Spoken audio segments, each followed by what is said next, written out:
Welcome, everybody.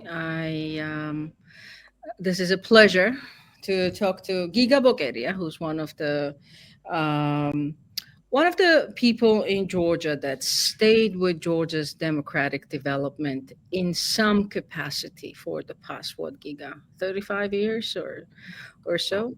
Uh, well, no, 35 is a bit too it much. kind of ages you, but yeah, you're still Well, no, no, not because of that. Not because of that.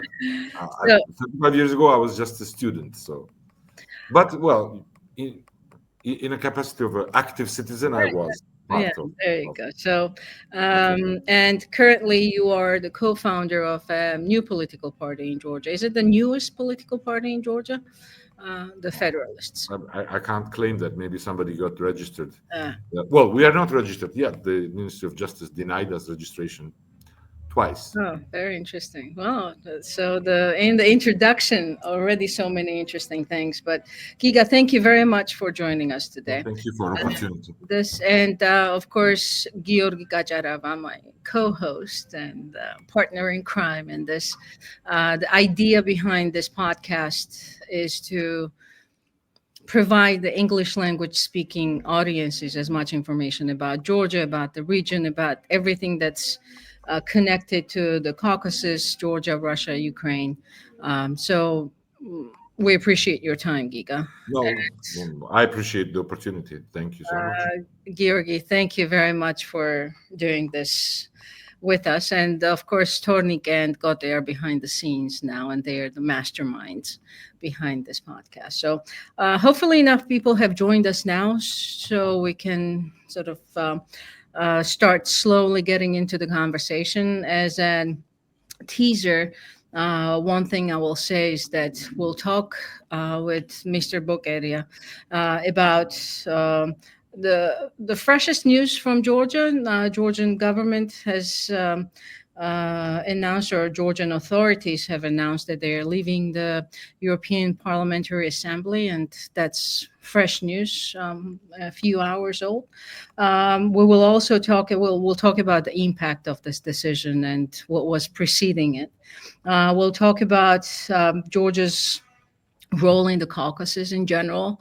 You may have heard about this 3+3 initiative, which Yeah. basically involves Iran, Turkey, Russia, and the three Caucasus countries: Armenia, Azerbaijan, Georgia. We'll talk about that and prospects of implementing it and what it would mean for the region. And we'll also talk about the regional sort of outreach that Giga and his party are doing, and possibly even other political parties to assess that. So, with that, apologies for a long introduction, but I wanted to give the viewers a chance to join in and start watching us. And Georgi, would you like to make some introductory comments before we Yeah, actually? I just want to greet our audience and distinguished guest for today and ask our audience to hit the like and subscribe. We speak interesting stuff here. Yeah, yes, I forgot to say that. Thank you for the reminder. So, Giga, let's start with a topic that I actually have not teased for the viewers. But you were in Washington for President Trump's inauguration, and you attended quite a few inaugural parties, receptions, met with some people. So, if you would just overview for the viewers, who did you meet with? What are your impressions about the vibe towards Georgia and Washington, and how did you like the visit? Well, again, thank you for this opportunity, and greetings to the audience, and thanks for anybody who is interested in this listening.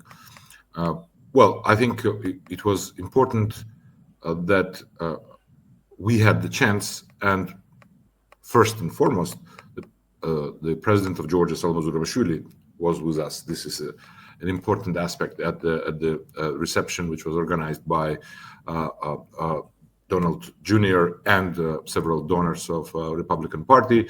And I think it is important that we had a chance to use this opportunity to, let's say so, have a chance to face address with some important political figures of future administration and Speaker of the House Johnson, at the time senator, but soon after already Secretary Rubio and several senators and congressmen to pitch the situation in Georgia, to remind everybody after the recent events in Georgia why it is important, not from only moral point of view, but also from the interest of the United States to support the protest in Georgia and to support sovereignty and liberty in Georgia for strategic reasons for the United States. And obviously, those are not lengthy meetings where you can in-depth discuss the situation. But in current situation, it was important that the overall message was delivered by the president, by us. Other political parties had also meetings in the Congress, and the one not surprising absence was Georgian government and ruling party. But that's the reality where we are. That our ruling party, led by the oligarch Meurmishvili, is. Can I just briefly interrupt you with that before we move on? Absolutely. Do you think it was? Do you think? What do you make of it? The fact that they were not here. Is it no invitation, or is it no desire to be here during that time? I think their overall posture is the reason. I think they could have been happy to be invited and to pretend, and they're trying to pitch this idea domestically. They will be able to somehow normalize the relationship with new administration. They have this line somehow trying to align themselves with the internal political debate in the US, that they're kind of conservatives. Well, they're not. They were members of the socialist group.